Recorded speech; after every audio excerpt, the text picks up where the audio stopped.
de dónde sacar efectos de sonidos de memes virales. Para esto vas a ingresar a esta página llamada My Instance. Aquí vas a encontrar muchos efectos de sonido de memes de tu país y otros países también.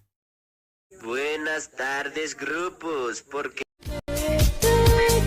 Ya mi amor, ya. Ya mi amor.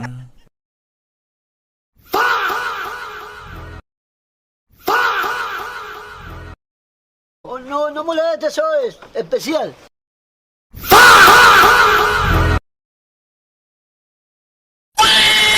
Para descargarlo, simplemente lo das clic en el sonido que te haya gustado.